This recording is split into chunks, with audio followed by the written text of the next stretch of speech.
Good morning, students.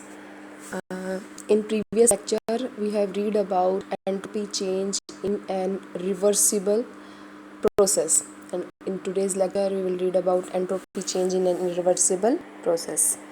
Reversible process में no net change था entropy का. इरिवर्सिबल प्रोसेस के अंदर ऐसा नहीं होगा. देखिए, if any part of the process is irreversible, the process as a whole is irreversible, either system or surrounding. अगर इरिवर्सिबली आपका हीट एब्जॉर्ब और लॉस्ट करता है तो आपका पूरी प्रोसेस क्या हो जाएगी, इरिवर्सिबल हो जाएगी. ठीक है. Heat lost by surrounding is Q irreversible, but for system entropy change depends upon heat absorb reversibly. ठीक है. जो सिस्टम है हमारा, उसकी एंट्रोपी चेंज किस पे डिपेंड करेगी, जो वो हीट एब्जॉर्ब करेगा रिवर्सिबली. सो सिस्टम की हमारी क्या हो जाएगी, delta S system Q reversible by T. Delta S surrounding क्या हो जाएगी, minus Q irreversible by T. अब total change for combined system and surrounding क्या हो जाएगा, delta S system plus delta S surrounding Q reversible by T system के लिए, minus जो हमारा सराउंडिंग का है क्यू इरिवर्सिबल बाय टी. अब एज वी नो, जो हमारा वर्क डन होता है रिवर्सिबल प्रोसेस में वो ग्रेटर होता है then work done in irreversible process. Now from first law से हमें पता है डेल्टा यू की वैल्यू क्या होती है फर्स्ट ला के according, Q reversible minus W reversible. अब ये माइनस का साइन हमने क्यों लिया यहाँ पे, क्योंकि यहाँ पे ऑलवेज हम वर्क ऑफ एक्सपेंशन को ही मेंशन करते हैं. ठीक है. तो Q irreversible minus W irreversible, ये इसके इक्वल हो जाएगा. अब यहाँ से देखो, जो हमारी वैल्यू आ रही है किसकी, डब्ल्यू रिवर्सिबल की, वो ज़्यादा है किससे, डब्ल्यू इरिवर्सिबल से. तो हमारी जो हीट की जो वैल्यू आएगी अकॉर्डिंग टू फर्स्ट ला, वो भी क्या आएगी, ग्रेटर होगी क्यू इरिवर्सिबल से. तो जो क्यू रिवर्सिबल बाय टी है, ये क्वांटिटी भी हमारी ग्रेटर हो जाएगी किससे, क्यू इरिवर्सिबल बाय टी से. ठीक है, आया समझ. यहाँ पे देखो डब्ल्यू रिवर्सिबल मतलब work done in case of reversible expansion is greater than the work done in case of irreversible process.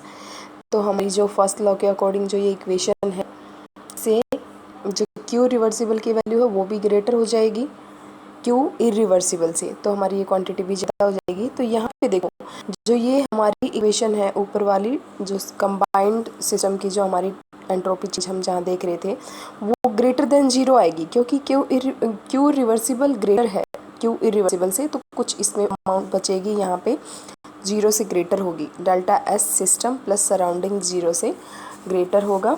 Hence an irreversible process is accompanied by a net increase of entropy. तो always irreversible process में क्या होती है, जितनी भी irreversible processes होती हैं, हमें पीछे पढ़ा था सेकंड लॉ में क्या थी, स्पॉन्टेनियस इन नेचर होती हैं और उनकी जो एंट्रोपी है वो क्या होती है, इंक्रीज. और जो एनर्जी हो है वो tends to be minimum and entropy tends to be maximum. ठीक है, फॉर अ स्पॉन्टेनियस और इरिवर्सिबल प्रोसेस. ठीक है. उसके बाद है क्लोसियस इनइक्वालिटी. अब जो हमने इसमें पढ़ा है वही है क्या है, Clausius inequality. As discussed above, for an irreversible process, जो हमारी combined delta system plus delta surrounding है, एंट्रोपी जो चेंज है हमारा कंबाइंड वो ग्रेटर देन जीरो है in case of irreversible process. यहाँ पे हम देखेंगे कि जो डेल्टा सिस्टम है वो ग्रेटर है किससे, माइनस डेल्टा एस सराउंडिंग से. ये माइनस साइन हमने क्यों लगाया यहाँ पे, क्योंकि सराउंडिंग लॉस करता है, सिस्टम क्या करता है, गेन करता है, हीट एब्जॉर्ब करता है. ठीक है. तो यहाँ पे हमारा सराउंडिंग किसके इक्वल, सराउंडिंग का एंट्रोपी चेंज किसके इक्वल है, माइनस क्यू बाई टी, और डेल्टा एस सिस्टम का किसके इक्वल है, Q by T. Small change के लिए यहाँ पे देखो हम D S system is greater than D S surrounding. तो जो ये इक्वेशन है हमारी, equation 2, D S system is greater than D Q by T, ये क्या है हमारी इक्वेशन 1 और 2 दोनों क्या है हमारी, क्लोसियस इनइक्वालिटी. Clausius inequality.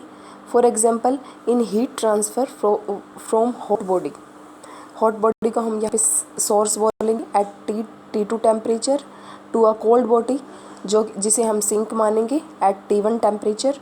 ठीक है. DS सिस्टम, स्मॉल एंट्रोपी जो है सिस्टम की, स्मॉल अमाउंट, वो किस इक्वल हो जाएगी, dQ/T2। और जो सिंक की है हमारी DS सिंक की किसके इक्वल हो जाएगी, dQ/T1।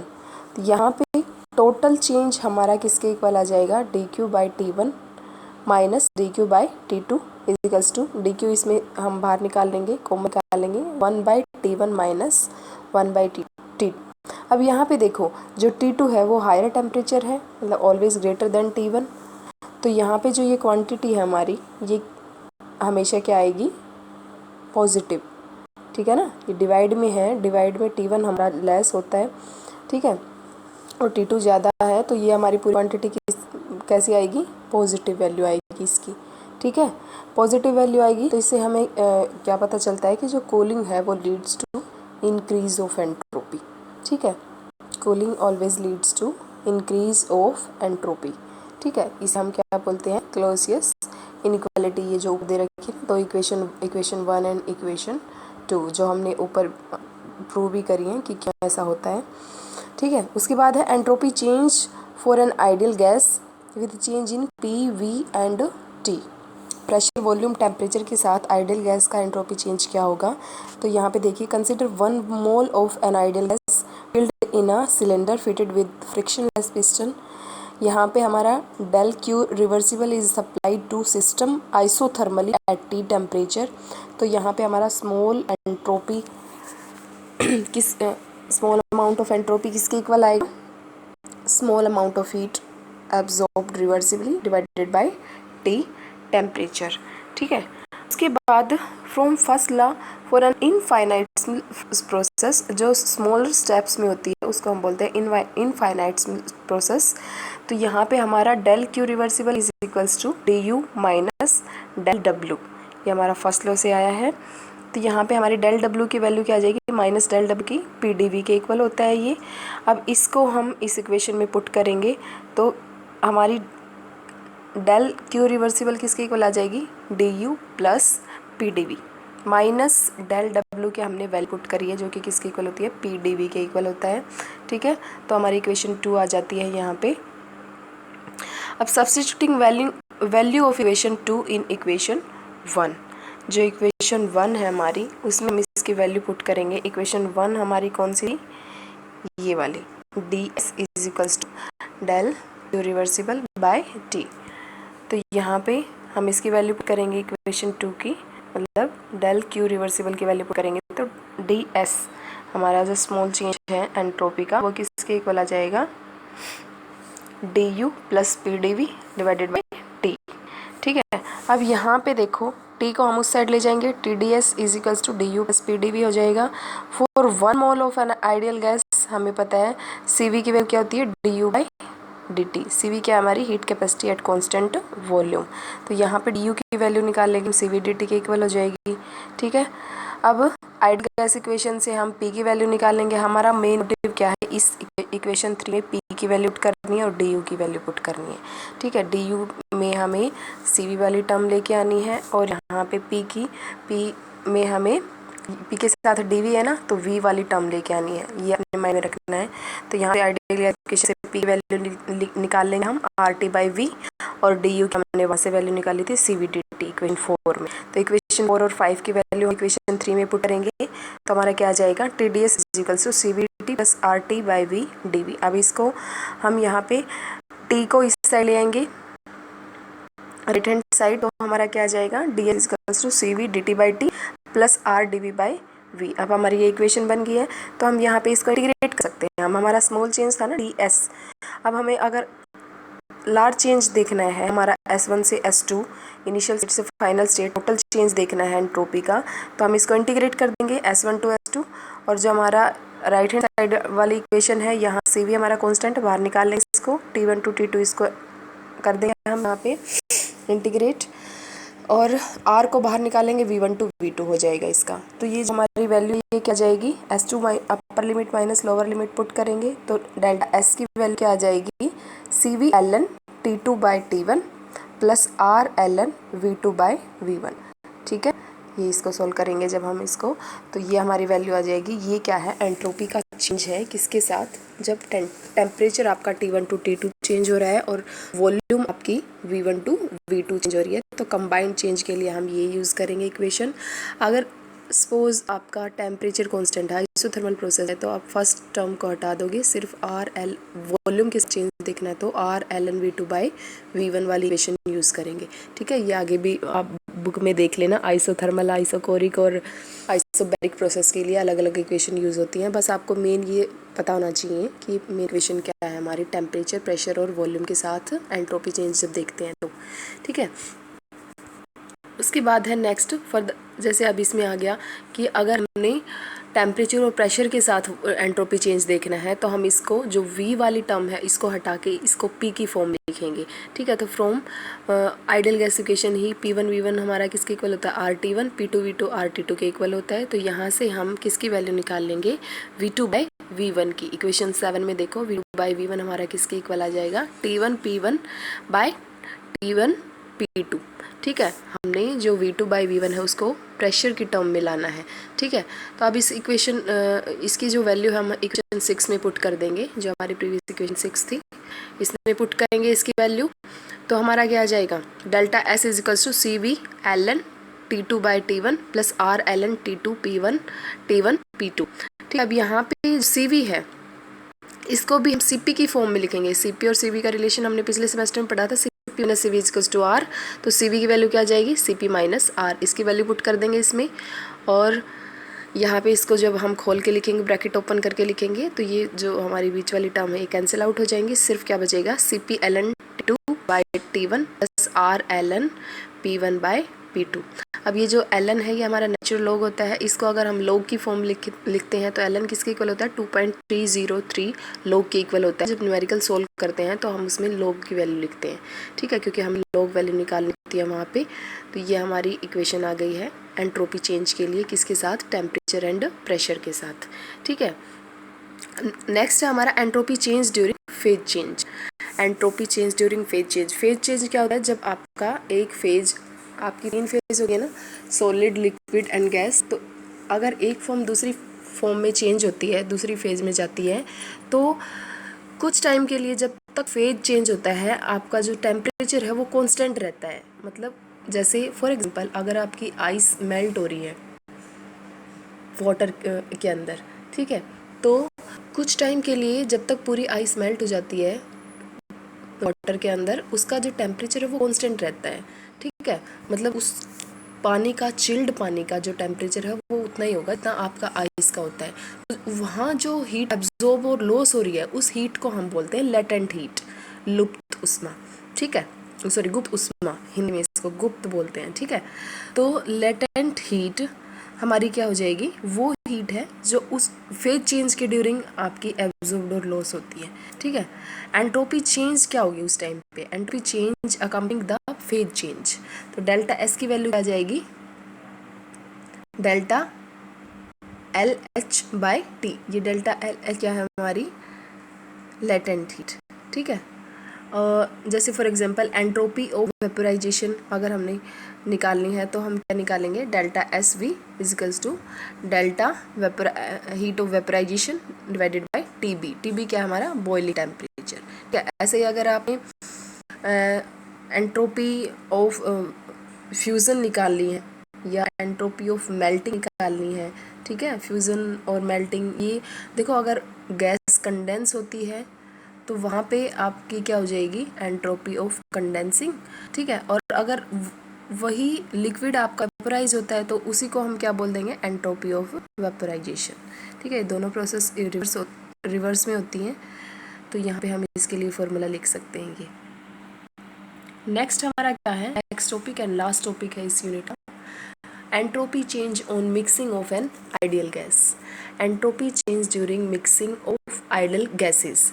अगर आप मोर गैसेस ले रहे हो, एक से ज़्यादा गैसेस ले रहे हो, उनको मिक्स कर रहे हो, मान लो सपोज आपने कांस्टेंट टेम्परेचर पे N1 मोल लिया एक गैस का, ठीक है, at the initial pressure P1 nought are mixed with N2 moles of another ideal gas to which had initial pressure P2 nought. ठीक है, अगर आफ्टर मिक्सिंग जो पार्शियल प्रेशर है इनके वो क्या हो जाएंगे P1 एंड P2 रिस्पेक्टिवली। अब अगर हमने क्या निकालना है, एंट्रोपी चेंज निकालना है मिक्सिंग का, ठीक है। तो एंट्रोपी चेंज मिक्सिंग का हमने अभी पीछे पढ़ा था, प्रेशर के साथ एंट्रोपी चेंज हमने निकालना है, क्योंकि प्रेशर चेंज हो रहा है ना। तो हम वहाँ पे क्या ले रहे थे, आर, ये इक्वेशन थी ना हमारी, R L N P initial by में P final, P1 by P2 था ना हमारा। तो यहाँ पे हम R N P initial by P final per mole यहाँ पे लेंगे। तो एंट्रोपी चेंज फर्स्ट गैस के लिए क्या आ जाएगा, क्योंकि फर्स्ट गैस का हम यहाँ पे उसके मोल्स भी मेंशन कर रहे हैं, N1 मोल्स हैं, N1 R L N P1 nought by P1, P1 क्या है उसका फाइनल, मतलब उसको गैस इस मिक्सचर में उसका जो पार्शियल प्रेशर है उसको P1 से डिनोट कर रखा है यहाँ पे, P1 नोट उसका इनिशियल प्रेशर था, ठीक है। Similarly entropy change of second gas क्या हो जाएगी, delta S2 is equals to N2 R L N P2 nought by P2। P2 nought इसका इनिशियल प्रेशर हो जाएगा सेकंड गैस का, और P2 इसका पार्शियल प्रेशर है after mixing. Total entropy change on mixing the two gases will क्या हो जाएगा यहाँ पे, delta S mixing is equals to N1 R L N P1 nought by P1 plus N2 R L N P2 nought by P2। अब यहाँ पे देखो जो टोटल प्रेशर है मिक्सचर का वो क्या हो जाएगा P, और किसके इक्वल आ जाएगा P1 प्लस P2, जो हमारे पार्शियल प्रेशर हैं गैसेस के उनके सम के इक्वल आ जाएगा। x1 एंड x2 क्या है, मोल फ्रैक्शन है गैस 1 और गैस 2 के। Then by Dalton's law of partial pressure क्या होता है, जो पार्शियल प्रेशर है किसी भी गैस का मिक्सचर में वो किसी इक्वल होता है उसका mole fraction in that mixture into total pressure, यानी कि x1 इंटू p क्या है टोटल प्रेशर, P2 क्या हो जाएगा partial pressure of second gas क्या हो जाएगा यहाँ पे, x2 उसका mole fraction into total pressure. तो अब इस वैल्यू P1 P2 की वैल्यू हम सब्स्टिट्यूट करेंगे इक्वेशन 3 में। तो डेल्टा एस मिक्स हमारी क्या आ जाएगी, N1 R L N P1 nought by x1 P plus N2 R L N P2 nought by x2 P। अब यहाँ पे देखो, taking the simplest case in which each gas is taken at the same initial pressure, suppose हमने same initial pressure से ही उनको लिया है, तो after mixing volume of the mixture is the sum of their initial volume, जो mixture की volume है वो क्या आ जाएगी उनके सम के, उनके वॉल्यूम के सम के इक्वल आ जाएगी V1 प्लस V2, और फाइनल प्रेशर है मिक्सचर का वो क्या हो जाएगा, will be nearly same as initial pressure of each gas, ठीक है। जो फाइनल प्रेशर है वो किसके इक्वल हो जाएगा, जो उनका इनिशियल प्रेशर है ईच गैस का उसके इक्वल हो जाएगा, ठीक है ना। P1 nought is equals to P2 nought is equals to P जो हमारा टोटल प्रेशर है वो इनिशियल प्रेशर्स के इक्वल हो जाएगा उनका, ठीक है, क्योंकि हमने सेम प्रेशर पे लिए हैं वो सेम इनिशियल प्रेशर पे। तो इक्वेशन 4 हमारी सिंप्लीफाइड हो जाएगी, इक्वेशन 4 हमारी सिंप्लीफाइड हो जाएगी। हमने यहाँ पे क्या आ जाएगा हमारा, delta S mixing is equals to minus N1 R L N x1 minus N2 R L N x2। अब ये कैसे आया, क्योंकि देखो P1 नोट और P2 नोट इक्वल है किसके P के, तो ये कैंसिल आउट हो जाएंगे, 1/x1 बचेगा, इस साइड 1/x2 बचेगा, ठीक है, ln 1/x2। तो इसको हम उस फॉर्म में लिखेंगे तो ये क्या आ जाएगा, माइनस साइन आ जाएगा, ठीक है। मेडिकल के स्टूडेंट को थोड़ी दिक्कत होती है, नॉन मेडिकल के तो हो जाता है, ये अंडरस्टूड है, ठीक है। अब डेल्टा एस मिक्सिंग किसकी इक्वल आ जाएगी, माइनस आर हमने कॉमन निकालिया, minus R N1 ln x1 plus N2 ln x2, ठीक है। अगर हम लेते हैं एक से ज़्यादा मोल गैसेस के, ठीक है, तो ये हमारा फॉर्मूला क्या आ जाएगा, डेल्टा एस मिक्सिंग का minus R summation of Ni ln xi, ठीक है। अगर हमने 1 मोल लिया है, यहाँ पे ध्यान देना है आपको, for 1 mole of the mixture, अगर आप 1 मोल ले रहे हो तो इस पूरी इक्वेशन को, इक्वेशन 6 जो हमारी है इसको N1 प्लस N2 से डिवाइड कर देंगे, ठीक है। इससे डिवाइड करेंगे तो क्या आ जाएगा, N1 bye N1 plus N2 और उस side N2 bye N1 plus N2, और ये किसकी इक्वल होता है, मोल फ्रैक्शन के इक्वल। तो ये N1 bye N1 plus N2 किसके इक्वल, x1 के इक्वल, और वो x2 के इक्वल आ जाएगा, ठीक है। तो अगर हम टोटल 1 मोल ले रहे हैं किसी गैस का, टोटल 1 मोल का मतलब क्या होता है, जैसे मान लो हमने 2 गैसेस ली, ठीक है, CO2 और N2 हमने ले ली, 0.5 मान लो हमने N2 लिया है, 0.5 CO2 लिया है, तो टोटल 1 मोल हो गया ना। तो उसके लिए ये वाला फॉर्मूला यूज़ होगा, x1 ln x1 मतलब summation minus R summation of xi ln xi, ठीक है। कब? जब 1 मोल लेते हैं, और अगर एक से ज़्यादा मोल लेते हैं तो वहाँ पे हम N1 N2 ये वाला फॉर्मूला यूज़ करेंगे, ठीक है, क्योंकि 1 मोल से ज़्यादा हम गैस का ले रहे हैं। तो ये 2 फॉर्मूले हैं आपके। यहाँ से देखो, इन इक्वेशन से हमें क्या पता चलता है कि जो एंट्रोपी है मिक्सिंग की वो इंडिपेंडेंट होती है टेम्परेचर की, सिर्फ किस पे डिपेंड करती है? मोल फ्रैक्शन पे और नंबर ऑफ़ मोल्स पे डिपेंड कर रही है, ठीक है। और यहाँ पे देखो जो x सेकंड पॉइंट में क्या है, जो हमारा xi है वो ऑलवेज लेस होता है 1 से। क्यों? क्योंकि मोल फ्रैक्शन हमेशा 1 से लेस होगा ना, टोटल हमारा 1 के इक्वल आता है मोल फ्रैक्शन। तो यहाँ पे जो आपकी एंट्रोपी ऑफ मिक्सिंग है वो हमेशा पॉजिटिव आएगी। पॉजिटिव क्यों आएगी? आगे न्यूमेरिकल सोल्व करोगे ना, तब जो मेडिकल के स्टूडेंट है वो न्यूमेरिकल सोल्व करेंगे तो अपने आप पता चल जाएगा कैसे पॉजिटिव आ रही है। जैसे नीचे 2 न्यूमेरिकल्स दिए गए हैं, इनमें देखो अब आपको ये भी पता चल जाएगा कि कौन सा फॉर्मूला यूज़ करना है दोनों में। जैसे फर्स्ट हमारा न्यूमेरिकल है, calculate the entropy change when 1 mole of hydrogen is mixed with 2 moles. यहाँ पे देखो हम कौन सा फॉर्मूला यूज़ करेंगे? This one, -r summation of NiLn xi। क्यों? क्योंकि 1 मोल से ज़्यादा हम ले रहे हैं। 1 मोल तो हमने किसका लिया है? हाइड्रोजन गैस का। 2 मोल लिया हमने ऑक्सीजन के, तो हम वो वाला फॉर्मूला यूज़ करेंगे। तो सबसे पहले हमें देखो हमें N1 और X1 N2 X2 की वैल्यू चाहिए, तो हम यहाँ पे मोल फ्रैक्शन निकालेंगे। मोल फ्रैक्शन निकालेंगे फर्स्ट वाली का तो 1/3 आ जाएगा, सेकंड वाली का 2/3 आ जाएगा। मोल फ्रैक्शन निकालना आता है ना, उसके जो नंबर ऑफ मोल्स है divided by total number of moles, ठीक है। तो डेल्टा एस मिक्सिंग ये फॉर्मूले में पुट करेंगे, ये वैल्यू निकाल लेंगे यहाँ पे सोल्व करके इसको, ठीक है। अब यहाँ पे देखो ये लोग वैल्यूज़ आपको आई होप निकालनी आती होंगी, इतना ज़्यादा मुश्किल कुछ भी नहीं है इसमें। अगर फिर भी नहीं आती है तो पर्सनल मैसेज करके पूछ लेना, कोई भी प्रॉब्लम मैं आपको एक्सप्लेन कर दूँगी, ठीक है। ऐसे ही सेकंड वाले फॉर्मूले में देखो, सेकंड वाले फॉर्मूले में देखो हमने यहाँ पे 0.2 मोल लिए हैं ऑक्सीजन के, 0.6 मोल लिए हैं नाइट्रोजन के। तो यहाँ पे हमारा टोटल 1 मोल से कम आ रहा है, ठीक है। तो 1 मोल अगर हम गैस का लेते हैं तो हम मोल फ्रैक्शन वाला फॉर्मूला यूज़ करते हैं यहाँ पे, ठीक है, x1 x2 वाला।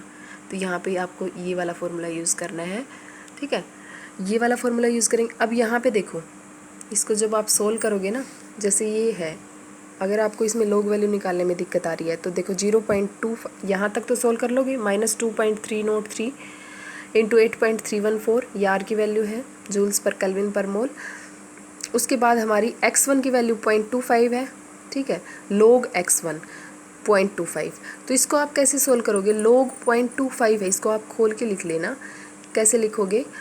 25 इंटू 10 की पावर -2, ठीक है, 25 इंटू 10 की पावर -2। -2 जब आगे आएगा तो जो ये माइनस माइनस हमारा इसलिए यहाँ पे प्लस हो रहा है, ठीक है, इसलिए हमारी जो एंट्रोपी चेंज है वो पॉजिटिव में आ रही है।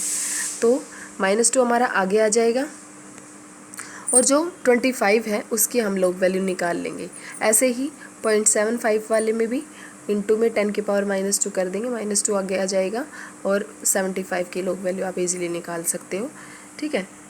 तो अगर इसमें फिर भी कोई प्रॉब्लम आ रही है तो आप पर्सनली मैसेज करके भी पूछ सकते हो। इसमें और आगे प्रॉब्लम्स हैं, आपके पास बुक्स हैं होंगी, वहाँ पे इन फॉर्मूलेज बेस्ड न्यूमेरिकल आपको सॉल्व करके देखने हैं, क्योंकि इनमें से न्यूमेरिकल कई बार आपके एग्ज़ाम में आ जाते हैं, ठीक है।